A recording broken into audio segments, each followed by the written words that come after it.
నమస్కారం. QK news వార్తలకు స్వాగతం. ముందుగా వార్తల్లోని ముఖ్యాంశాలు. అమరావతిపై అసెంబ్లీలో సీఎం కీలక తీర్మానం. రాజధాని గుర్తింపుకు కేంద్రానికి సవరణల ప్రతిపాదన. అభివృద్ధికి అమరావతి అవసరం, సీఎం స్పష్టీకరణ. రాజధాని అంశంపై పెరుగుతున్న రాజకీయ ప్రాధాన్యం.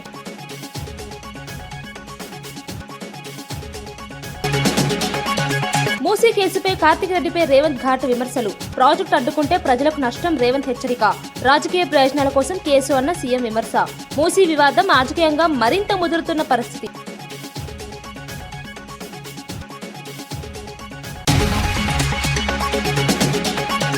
సిపిపై ఆరోపణలు తప్పుడు, మంత్రి పొన్నం స్పష్టీకరణ. కౌశిక్ రెడ్డి వ్యాఖ్యలపై మంత్రి తీవ్ర స్పందన. విచారణలో ఎలాంటి తప్పు లేదని ప్రభుత్వం స్పష్టం. రాజకీయ ఆరోపణలు ఆపాలని మంత్రి పొన్నం సూచన.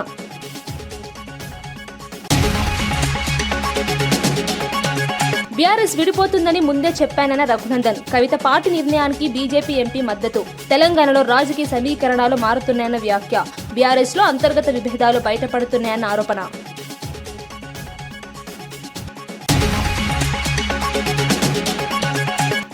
పవన్ క్లాప్ తో వరుణ్ తేజ్ బరి సినిమా ప్రారంభం. యదువంశీ దర్శకత్వంలో కొత్త ప్రాజెక్టు ప్రారంభం. సినీ ప్రముఖుల సమక్షంలో ఘనంగా పూజా కార్యక్రమం.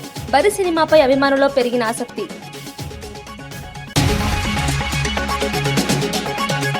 ప్రాజెక్టుపై నేషనల్ గ్రీన్ ట్రిబ్యునల్లో కేసు వేయడంపై సీఎం రేవంత్ రెడ్డి తీవ్రంగా స్పందించారు. పట్లోల కార్తిక్ రెడ్డి చర్యలను రాజకీయ ఉద్దేశాలతో చేశారని విమర్శించారు.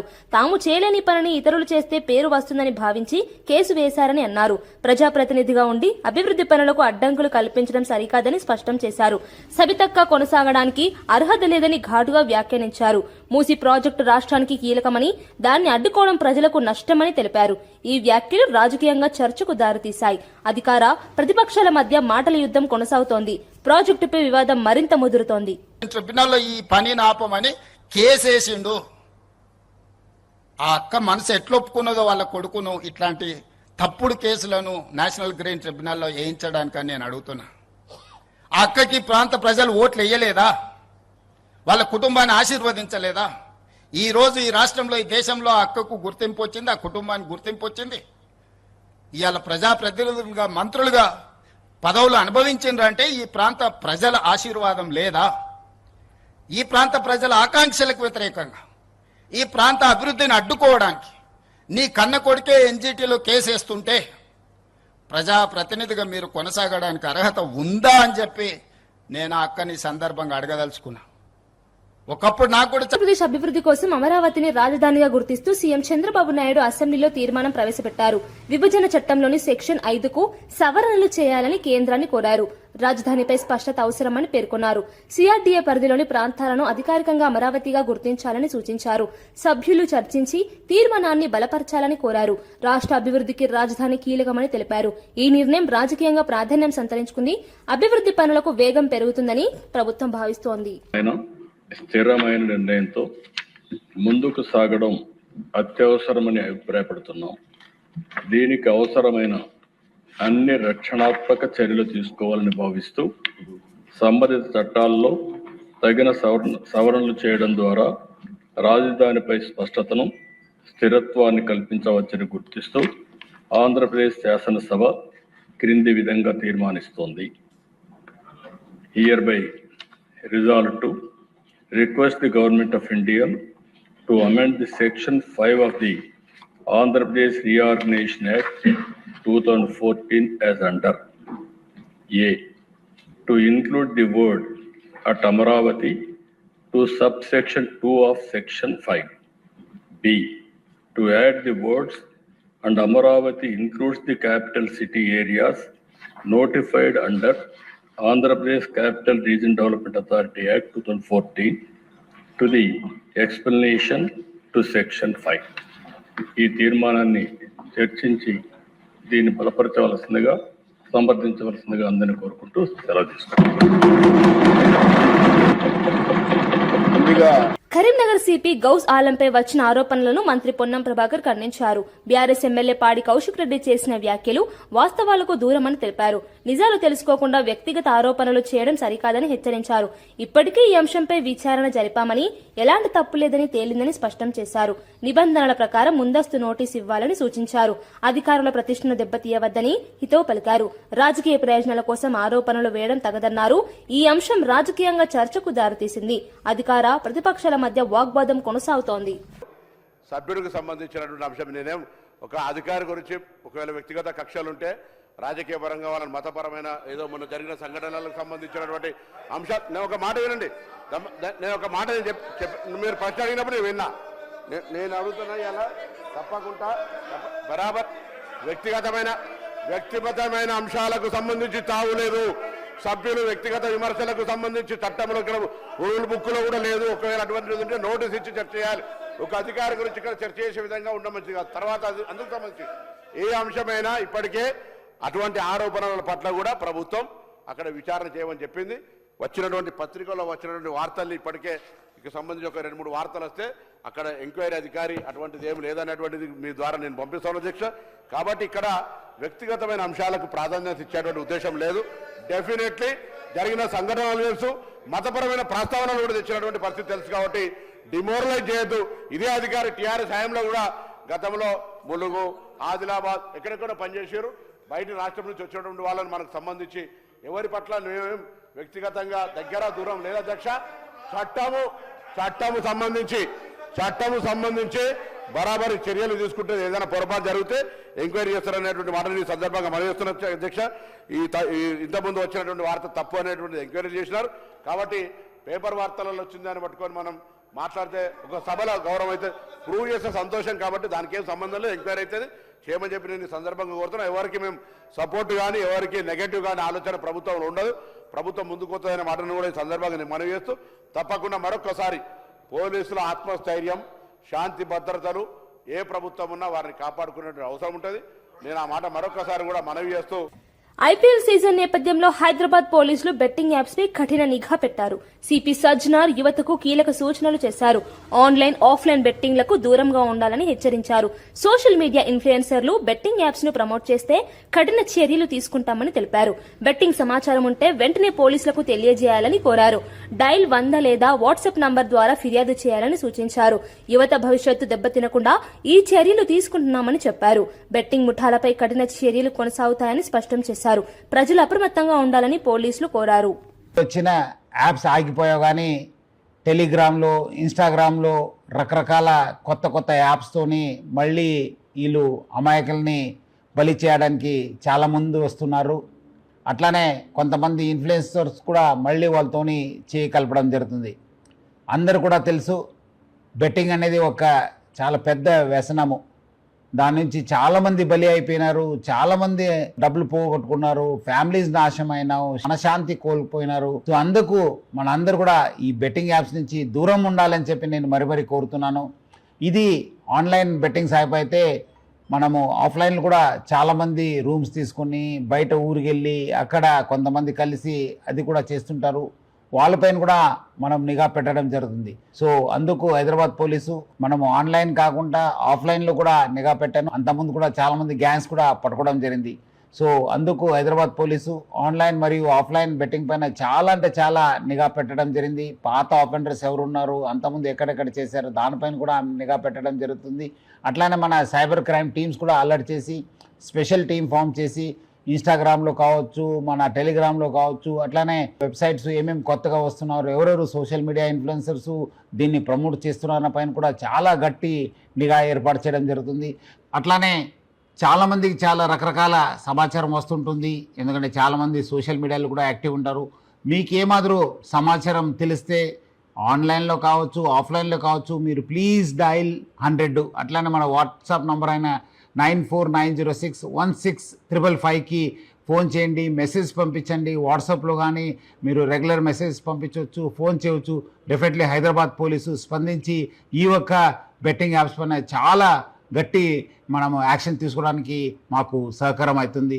ప్రజలందరూ కూడా ఈ నంబర్స్ నోట్ చేసి సహకరించాలని చెప్పి నేను మరీ కోరుతున్నాను. సో ప్రజలందరూ కూడా కోరుతున్నాను, మీరందరూ కూడా ఈ బెట్టింగ్ యాప్ నుంచి దూరం ఉండండి, say no to betting apps. అట్లానే నేను కుటుంబ సభ్యులకి ప్రజలందరూ కూడా కోరుతున్నాను, మన ఈ యొక్క వ్యసనంకి బానిసం కాకుండా చూసుకోవాల్సిన బాధ్యత మన పైన ఉంది, సమాజం పైన ఉంది. సో అందరు కలిసి ఈ ఒక బెట్టింగ్ యాప్స్ భూతం నుంచి అందరు కూడా మన యూత్ని కాపాడుకుంటాను. ఎమ్మెల్సీ కవిత కొత్త పార్టీ ప్రకటనపై కేంద్ర మంత్రి బండి సంజయ్ స్పందించారు. ప్రజాస్వామ్యంలో ఎవరైనా పార్టీ పెట్టుకోవచ్చని అన్నారు. కానీ ప్రజల కోసం పనిచేసే పార్టీలకే ఆదరణ లభిస్తుందని వ్యాఖ్యానించారు. సీఎం రేవంత్ రెడ్డి, కేసీఆర్ ఇద్దరూ కలిసి రాజకీయాలు చేస్తున్నారని ఆరోపించారు. బయటకు విభేదాలు చూపిస్తూ లోపల కుమ్మక్కయ్యారని విమర్శించారు. తెలంగాణ అభివృద్ధిని అడ్డుకుంటున్నారని అన్నారు. ప్రజలను తప్పుదారి పట్టించే ప్రయత్నాలు జరుగుతున్నాయని పేర్కొన్నారు. ఈ వ్యాఖ్యలు రాష్ట్ర రాజకీయాల్లో చర్చకు దారితీశాయి. కొత్త పార్టీపై రాజకీయ వేడి మరింత పెరిగింది. వచ్చే ఏ రాజకీయ పార్టీలైనా ప్రజలు స్వాగతిస్తారు, హర్షిస్తారు. దానిలో ఏం అనుమానం లేదు. వాళ్ళ ఇష్టం, వాళ్ళ పార్టీ వాళ్ళ ఇష్టం, వాళ్ళ ఆలోచన వాళ్ళ ఇష్టం. ఇప్పుడు డిజైన్ చేసింది ఎవరు? వాళ్ళే డిజైన్ చేసింది ఆ ప్రభుత్వమే. నేను కేసీఆర్ పెద్ద ఇంజనీర్ కదా, ఇంకొక అవకాశం ఇచ్చిండు. టోపీ పెట్టాడు, చెల్ల కట్టబట్టిండు, అసెంబ్లీలో కూర్చున్నాడు. అసెంబ్లీలో కూర్చుంటే స్టిక్ పెట్టి మొత్తం డిజైన్స్ పెట్టాడు. దానికి ఇంజనీరు అన్ని నేనే అన్నాడు. డాక్టర్ నేనే, ఇంజనీర్ నేనే, రైతు నేనే, అన్ని నేనే. అన్నిటికీ అన్ని వేషాలు వేసిండు.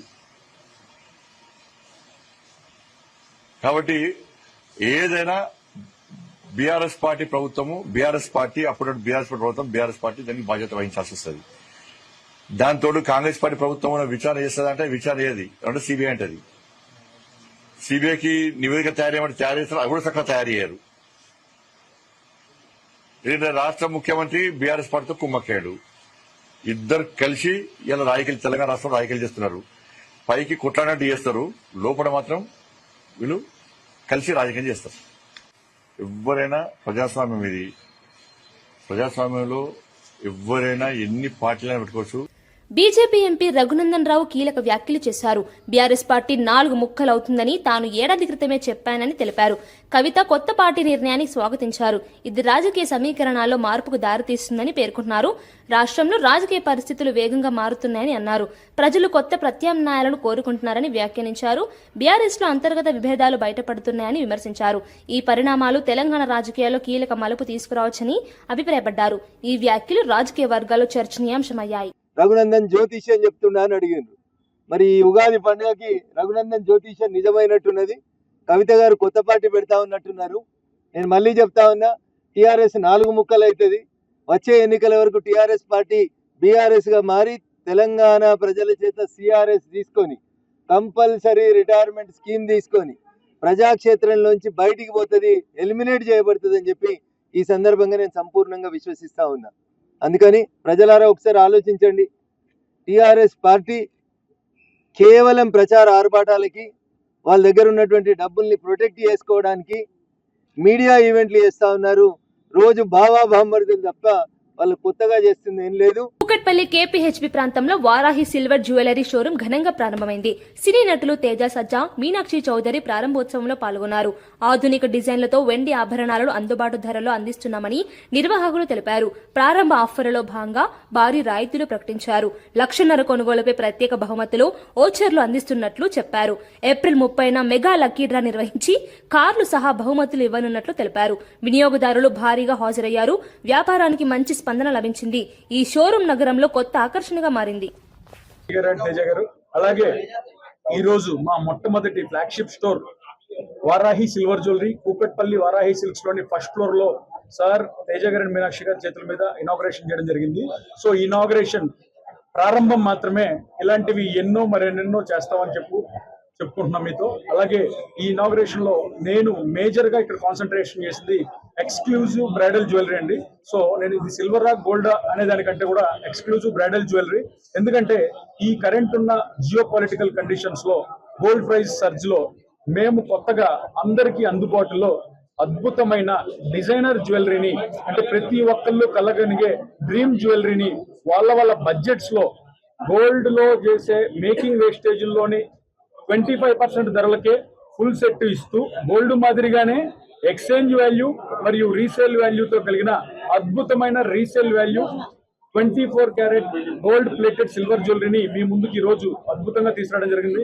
మార్కెట్ లో ఇప్పటిదాకా చాలా ఉన్నాయి.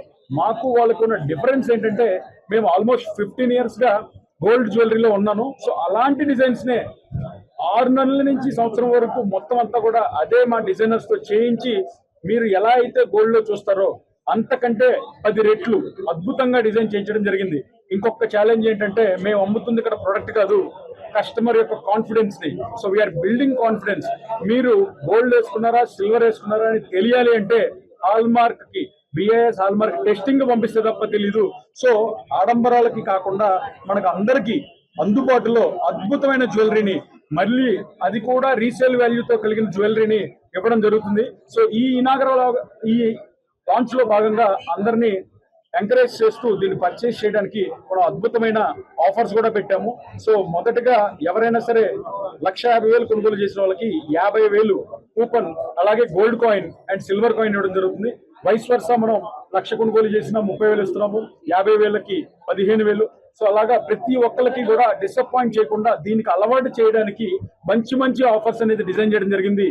ఇవన్నీ ఒక ఎత్తు అయితే, ఇవి కాకుండా మెగా లక్కీ డ్రా పెట్టామండి. దాంట్లో టాటా టియాగో కార్ ని ఫస్ట్ ప్రైజ్ వచ్చిన వాళ్ళకి గిఫ్ట్ గా ఇవ్వడం జరుగుతుంది. అది కూడా సార్ చేతుల మీద ఇప్పుడు బయట కార్ ని ఇనాగ్రేట్ చేస్తాం.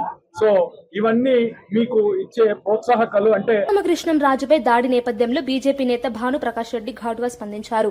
ఆకివీడులో రామాలయం నిర్మిస్తామని సవాల్ విసిరారు. ధైర్యం ఉంటే అడ్డుకోవాలని అన్నారు. ఆకివీడును మరో అయోధ్యగా తీర్చిదిద్దుతామని ప్రకటించారు.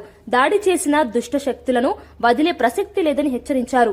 ఈ ఘటనపై కఠిన చర్యలు తీసుకోవాలని డిమాండ్ చేశారు. రాజకీయంగా ఈ వ్యాఖ్యలు చర్చకు దారితీశాయి. భద్రతా అంశంపై కూడా ప్రశ్నలు లేవనెత్తబడ్డాయి. ఈ వివాదం మరింత వేడెక్కుతోంది. ఎవరయ్యా మీరు హుక్కుం జారీ చేసేదానికి? నేను ఛాలెంజ్ చేస్తున్నా. అక్కడ రామాలయాన్ని నిర్మిస్తాము, పునర్నిర్మిస్తాము అంటే శిథిలావస్థకు చేరిపోయినటువంటి రామాలయాన్ని అక్కడ తిరిగి అత్యంత వైభవంగా నిర్మిస్తాము. ధైర్యము దమ్ము ఉంటే అడ్డుకోండి. తిరుపతి పుణ్యక్షేత్రం నుంచి హెచ్చరిస్తున్నా, మీకు ధైర్యము దమ్ము ఉంటే అడ్డుకోండి. ఆకువీడిని మరో అయోధ్యగా చేయాలనుకుంటున్నారా? ఖబర్దార్, జాగ్రత్త, ఒళ్ళు దగ్గర పెట్టుకోండి. దీని వెనక ఉంటే వ్యక్తులు, దుష్ట శక్తులు అందరినీ హెచ్చరిస్తున్నాం. ఏ ఒక్కరిని వదిలే ప్రసక్తే లేదు. భద్రాచలం శ్రీ సీతారామచంద్ర ఆలయ అభివృద్ధి పనులు నిర్ణీత సమయంలో పూర్తి చేస్తామని మంత్రి తుమ్మల నాగేశ్వరరావు తెలిపారు. పట్టాభిషేక మహోత్సవానికి గవర్నర్ తో కలిసి హాజరైన ఆయన ఈ ప్రకటన చేశారు. పుష్కరాల సమయానికి గోదావరి ఘాట్లను అందుబాటులోకి తీసుకువస్తామని చెప్పారు. భక్తులకు సౌకర్యాలు కల్పించడంపై ప్రత్యేక దృష్టి పెట్టామని తెలిపారు. ఆలయ అభివృద్ధి రాష్ట్రానికి ప్రాధాన్యతగా తీసుకున్నామని అన్నారు. భక్తుల రద్దీకి అనుగుణంగా ఏర్పాటు చేస్తామని స్పష్టం చేశారు. ఈ పనులు వేగంగా కొనసాగుతున్నాయని తెలిపారు. భద్రాచలం అభివృద్ధి కీలక దశలో ఉంది. 351 కోట్లు ఒకేసారి శాంక్షన్ చేసి పనులకి భూమి పూజ చేసినటువంటి సందర్భంగా అందరి తరపున ధన్యవాదాలు తెలియజేస్తూ, ఆ శ్రీరామచంద్రుని దయతోటి త్వరలోనే ఆ కార్యక్రమాలన్నీ పూర్తయి పుష్కరాల సమయానికి ప్రధాన కార్యక్రమాలు, మిగిలిన కార్యక్రమాలు పేజ్డ్ మేనర్లో భద్రాద్రి పుణ్యక్షేత్రం అభివృద్ధి జరగాలని ఆ యొక్క శ్రీరామచంద్ర ప్రభువును కోరుకుంటూ సెలవు. Thank you. కాంగ్రెస్ ప్రభుత్వం ఇచ్చిన 6 గ్యారంటీల అమలులో విఫలమైందని బీఆర్ఎస్ నేతలు విమర్శించారు. మహాలక్ష్మి పథకం అమలులో లోపాలున్నాయని అన్నారు. ఉచిత బస్సు ప్రయాణం ఉన్నా బస్సుల సంఖ్య తగ్గడంతో ప్రజలు ఇబ్బందులు పడుతున్నారని తెలిపారు. 500 గ్యాస్ సిలిండర్, మహిళలకు నెలకు 2,500 వంటి హామీలు అమలు కాలేదని ఆరోపించారు. ఎన్నికల సమయంలో ఇచ్చిన హామీలను ప్రభుత్వం మర్చిపోయిందని విమర్శించారు. ప్రజలను మోసం చేస్తున్నారని అన్నారు. ఈ అంశంపై ప్రభుత్వం స్పందించాలని డిమాండ్ చేశారు.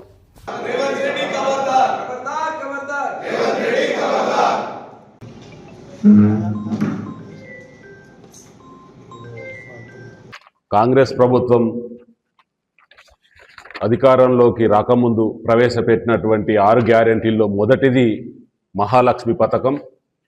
మహిళలను అన్ని రంగాల్లో మహిళా సాధికారత కల్పించడం కోసం, రక్షణ కల్పించడం కోసమని ఈ పథకాన్ని తీసుకొచ్చిండ్రు.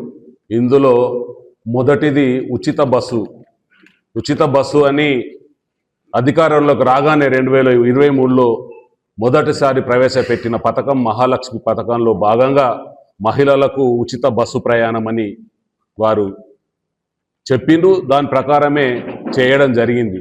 కానీ ఏం జరుగుతున్నదంటే ఉచిత బస్సు అనేది ఎంతవరకు అది నడుస్తున్నది అంటే బస్సులు లేవు, లగ్జరీ బస్సుల పేరు మీద, ఎక్స్ప్రెస్ బస్సుల పేరు మీద బస్సులన్నీ తీసేసిండు. ఉన్న కొన్ని బస్సులలో మహిళలు జడలు సిగలు పట్టుకొని కొట్టుకొని ఈరోజు అనేక ఇబ్బందుల పాలవడం, ప్రతి మహిళ ఎంత బాధపడుతుందో మనం అందరం చూస్తూ ఉన్నాం. అంటే మహిళలకు రక్షణ కల్పించడం అంటే బస్సు ప్రయాణం ఉచితంగా కల్పించి బస్సులు తీసేసి ఉన్న 2-3 బస్సులలో జడలు పట్టుకొని సిగలు పట్టుకొని మరి వాళ్ళు కొట్టుకోవడమే ఈ ఉచిత బస్సు ప్రయాణం అని ఈ కాంగ్రెస్ ప్రభుత్వాన్ని నేను హెచ్చరిస్తా ఉన్నా. సిగ్గు లేకుండా ఇంకా మేము అది ఇచ్చినాం ఇది ఇచ్చినాం అని చెప్పుకుంటా ఉన్నారు. మరి మీరు ఏమి ఇవ్వలేదు. ఇందులో రెండోది పెట్టినరు. రెండోది ఒకటి గ్యాస్ సిలిండర్ అన్నారు. మహిళలకు ఉచిత గ్యాస్ సిలిండర్ అన్నారు, నెలకొకటి అన్నారు. అది ఒక్క నెల వేసిండ్రు. ఆ డబ్బులు కూడా తర్వాత మీ ఖాతాలో జమ చేస్తామన్నారు. ఇప్పటికే రూపాయి జమ కాలేదు. అది కూడా ఫెయిల్ పథకం. మరి మహిళలను రక్షణ కల్పించడము, సాధికారిక కల్పించడము, ఆర్థిక స్వావలంబన కల్పించడం అనేది ఇదేనా రేవంత్ రెడ్డి గారని నేను అడుగుతా ఉన్నా. ఇందులో మహాలక్ష్మిలో ఇంకోటి మూడోది ఉన్నది. మూడోది ప్రతి మహిళకు 2500. మీ బీఆర్ఎస్ పార్టీ ప్రభుత్వం అధికారంలో ఉన్నప్పుడు మీరు అవ్వకిస్తే అయ్యకి ఇయ్యలేరు, అవ్వకిస్తే తాతకి ఇయ్యలేరు అని చెప్పి, అత్తకిస్తే కోడలికి ఇయ్యలేరు అని చెప్పి ప్రతి మహిళకు పెన్షన్ రాని ప్రతి మహిళకు, తెలంగాణ రాష్ట్రంలో ఉన్న పెన్షన్ రాని ప్రతి మహిళకు 2500 ఇస్తామన్నారు. ఆ పథకం ఇప్పటికీ స్టార్ట్ కూడా చేయలేదు. ఇంకా దీన్ని ఊర్లలో తిరుగుతూ సిగ్గు లేకుండా మేము 6 గ్యారెంటీలు అమలు చేస్తున్నామని ఈ లీడర్లు చెప్పుకుంటా ఉన్నారు, మంత్రులు తిరుగుతూ ఉన్నారు. మరి ఎక్కడ అమలు చేసిండ్రని ఈ సందర్భంగా రేవంత్ రెడ్డి గారిని, కాంగ్రెస్ ప్రభుత్వాన్ని నేను హెచ్చరిస్తా ఉన్నా. ఆర్థిక స్వావలంబన కల్పించడం అంటే ఆర్థికంగా మహిళలను అభివృద్ధిలోకి కళ్యాణ లక్ష్మి పథకం అమలులో ఆలస్యం జరుగుతుందని బీఆర్ఎస్ ఎమ్మెల్యే సునీత లక్ష్మారెడ్డి ఆగ్రహం వ్యక్తం చేశారు. తన నియోజకవర్గంలో పెళ్లి జరిగి 2 ఏళ్లైనా పిల్లలు పుట్టినా కూడా సాయం అందలేదని తెలిపారు. లబ్ధిదారులు తీవ్ర ఇబ్బందులు పడుతున్నారని అన్నారు. ఎమ్మెల్యే సంతకం తర్వాత వెంటనే చెక్కులు ఇవ్వాల్సి ఉండగా మంత్రులు వస్తేనే పంపిణీ చేస్తున్నారని విమర్శించారు. 6 నెలలుగా చెక్కులు ఇవ్వకపోవడం బాధాకరమని చెప్పారు. ప్రభుత్వం ఇచ్చిన హామీలను వెంటనే అమలు చేయాలని డిమాండ్ చేశారు. పేదలకు ఉపయోగపడే పథకాలు సమయానికి అందాలని సూచించారు. ఈ అంశం రాజకీయంగా చర్చకు దారితీసింది. అధ్యక్ష, దీన్ని ఒకసారి గమనించాలని కోరుతాను. నేను మంత్రి గారు కూడా మీ ద్వారా పంపిస్తాను అధ్యక్ష. మరి అదే విధంగా బాబు బుట్టి ఫస్ట్ బర్త్డే కూడా అయిపోయింది అధ్యక్ష. మీకు ఫోటో కూడా చూపిస్తున్నాను అధ్యక్ష. బాబు బుట్టి 1 ఇయర్ అయిపోయినాక కూడా ఇంకా కళ్యాణ లక్ష్మి వస్తలేదు అధ్యక్ష. మరి అదే విధంగా ఇంకొక పేరు కూడా ఉంది అధ్యక్ష, మాధవి అని చెప్పేసి. తన కూడా 2 ఇయర్స్ అయిపోతుంది నాగారం విలేజ్కి, ఇంతవరకు కూడా పెన్షన్ రాలేదని చెప్పేసి కూడా నేను కళ్యాణ లక్ష్మి రాలేదని చెప్పేసి మీ ద్వారా మంత్రి గారి దృష్టికి తీసుకొస్తా ఉన్నాను అధ్యక్ష. అంతేకాకుండా అధ్యక్ష, సుప్రీం హైకోర్టు ఒక ఆర్డర్ ఇచ్చింది అధ్యక్ష. కౌశిక్ గారు కోర్టుకి వెళ్ళినప్పుడు ఎమ్మెల్యేతో ఇప్పియాలని చెప్పేసి చెప్పినా మరి మా నియోజకవర్గంలో మరి ప్రతిపక్ష ఎమ్మెల్యే అనేప్పుడు నాకైతే తెలియదు, కానీ నేను సైన్ చేసిన తర్వాత కూడా ఏ నియోజకవర్గంలో అయినా సరే అధ్యక్ష కాంగ్రెస్ పార్టీ ఉన్నటువంటి వాళ్ళ ఎమ్మెల్యే మా మెదక్ జిల్లాలోనే చూసుకుంటే అధ్యక్ష, మెదక్ ఎమ్మెల్యే గారు ఏమో కళ్యాణ లక్ష్మి చెక్కులు, షాదీ ముబారక్ చెక్కులు, కొబ్బరికాయలు కొడుతూ ఉన్నారు. కానీ మా నియోజకవర్గం వచ్చే వరకు ఇన్ఛార్జ్ మంత్రి గారు వస్తేనే చెక్కులు ఇవ్వాలని చెప్పేసి అంటే ఇప్పటికి 6 నెలలు అవుతుంది అధ్యక్ష, నర్సాపు నియోజకవర్గంలో చెక్కులు పంచలేదు. మరి ఇదేం పద్ధతి అని చెప్పేసి నేను స్పష్టంగా అడుగుతున్నాను. ఒక ప్రభుత్వం నుంచి కూడా ఒక డైరెక్షన్స్ ఇవ్వండి. ఎవరైనా లబ్ధిదారులకు ఇచ్చేదే, అది ఇచ్చేది ఏంటంటే మరి కేసీఆర్ గారు ఇచ్చిండ్రు కళ్యాణ లక్ష్మి అని అంటున్నారు తప్ప మరి కాంగ్రెస్ పార్టీ ఇచ్చిందని అయితే అంటలేరు అనేది స్పష్టంగా తెలియజేస్తా ఉన్నారు అధ్యక్ష. వరుణ్ తేజ్ హీరోగా తెరకెక్కుతున్న బరీ సినిమా పూజా కార్యక్రమాలతో ప్రారంభమైంది. ఈ చిత్రానికి యదు వంశీ దర్శకత్వం వహిస్తున్నారు. పింక్ ఎలిఫెంట్ పిక్చర్స్ బ్యానర్ పై నిహారిక ఈ సినిమాను నిర్మిస్తున్నారు. AP deputy CM Pawan Kalyan clap కొట్టి చిత్రాన్ని ప్రారంభించారు. కార్యక్రమానికి పలువురు సినీ ప్రముఖులు హాజరయ్యారు. ఈ సందర్భంగా చిత్ర బృందం సినిమా విజయవంతం కావాలని ఆశాభావం వ్యక్తం చేసింది. ప్రారంభోత్సవ విజువల్స్ సోషల్ మీడియాలో వైరల్ గా మారాయి. వరుణ్ తేజ్ అభిమానుల్లో సినిమాపై ఆసక్తి పెరిగింది. ఈ ప్రాజెక్టుపై మంచి అంచనాలు నెలకొన్నాయి.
వార్తలు ముగించే ముందు ముఖ్యాంశాలు మరోసారి.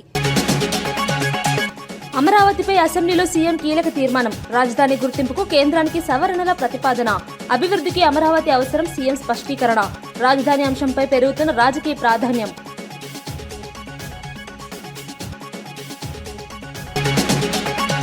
మూసీ కేసుపై కార్తిక్ రెడ్డిపై రేవంత్ ఘాటు విమర్శలు. ప్రాజెక్టు అడ్డుకుంటే ప్రజలకు నష్టం, రేవంత్ హెచ్చరిక. రాజకీయ ప్రయోజనాల కోసం కేసు అన్న సీఎం విమర్శ. మూసీ వివాదం రాజకీయంగా మరింత ముదురుతున్న పరిస్థితి.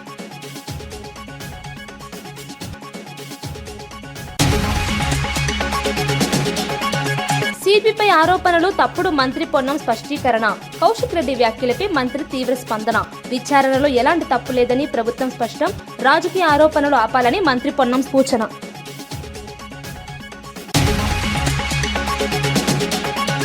బీఆర్ఎస్ విడిపోతుందని ముందే చెప్పానన్న రఘునందన్. కవిత పార్టీ నిర్ణయానికి బీజేపీ ఎంపీ మద్దతు. తెలంగాణలో రాజకీయ సమీకరణాలు మారుతున్నాయన్న వ్యాఖ్య. బీఆర్ఎస్ లో అంతర్గత విభేదాలు బయటపడుతున్నాయన్న ఆరోపణ.